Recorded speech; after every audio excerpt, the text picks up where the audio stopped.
Alaykum Warahmatullahi Wabarakatuho, and have a good day to everyone. This is Shalmyrah S. Mohammad, the first presenter of the Group 8 in Post-Renaissance, which is the topic of Muslim states that become affected by their policies. So first is I discussed the European expansions since 1763. So, noong 1760s at 1870s ay nagkaroon ng global expansions sa Western Europe na kung saan magkaiba sa expansionisms ng colonialisms at ng mga previous countries. So, because during the time of colonialism, it's only practices the power sets up of colonies or settlements.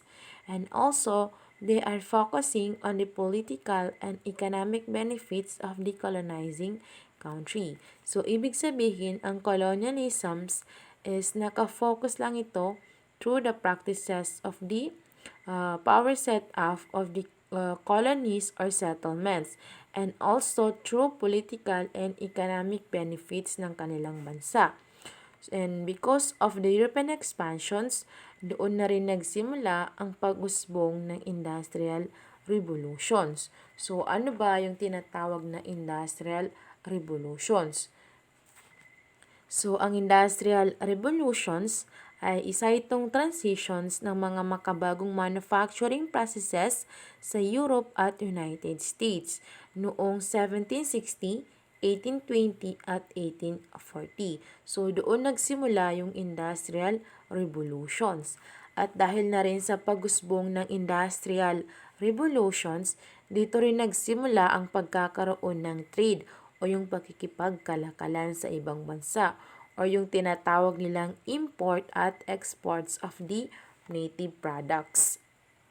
At dahil na rin sa Industrial Revolution, tumaas ang volumes ng mga machinery to produce goods in the markets in order to balance the exchange.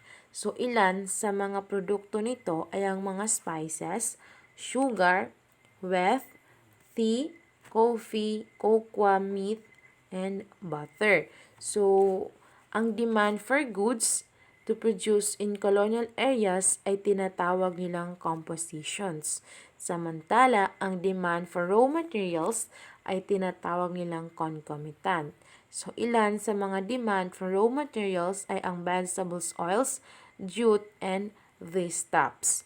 At dahil sa shift in trading patterns, ay nagkaroon ito ng long-run changes sa colonial policy and practices, as well as in the nature of the colonial acquisitions. So, bago pa man nagkaroon o umusbong ang industrial revolutions, ang mga Europeans at iba pang bansa were largely confined in, first is the occupying areas that supplied precious metals, slaves, and tropical products na kung saan meron itong malaking demand. So, number 2 is establishing white settler colonies along the coast of North America. So, number 3 is setting up trading posts and forts and applying superior military strength to achieve the transfer to European merchants of as much existing world trade as was feasible. Dahil ang Europe ay self-sufficient community through agricultures and home industry, which provide or produce goods in the poor markets. At isa rin sa mabilisang paglago ng kanilang mga goods dahil sila ay technologically advancing in terms of social systems that can rapidly expand the commercial agriculture. So, samantala, ang mga non-industrialized countries will become more profitable in adapting industrializing nations. So, first is the overall existing of land and property arrangement, including the introduction of private property in land. So, number 2 is the creation of labor supply for commercial agricultures and mining by means of direct forced labor. So, sa number 3 is the spread of the use of money and exchange of commodities by imposing money payments for taxes and land rent. So number 4, where the pre-colonial society already had a developed industry, curtailment of productions and exports by native producers. So, ang India ay isa itong exporters ng mga cotton goods sa Great Britain for a long period imposed stiff tariff. So, ang tariff ay isa itong duties to protect the domestic manufacturers from Indian competitions. Under the impact of the unfolding industrial revolutions was also reflected in new trends in colonial acquisitions. So they have two combinations forms of continental extensions.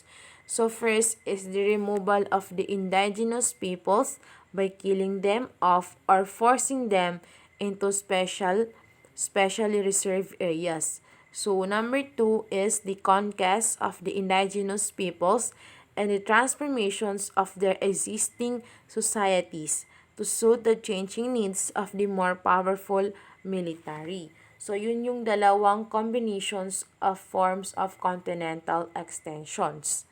So noong 18th, 19th, and 20th centuries, the technological advance in countries was increasing despite of modern technology in colonial powers. So in fact, the sum of the crucial technical knowledge used by Europe at that time came originally from Asia. So, ibig sabihin, nung 18th, 19th, and 20th century is nagkaroon ng technological advances because of the increasing of modern technology in terms of the colonial powers. So, ang mga crucial technique or knowledge na ginagamit ng Europe is they are originally to Asia, na kung saan nanggaling ito sa Asia.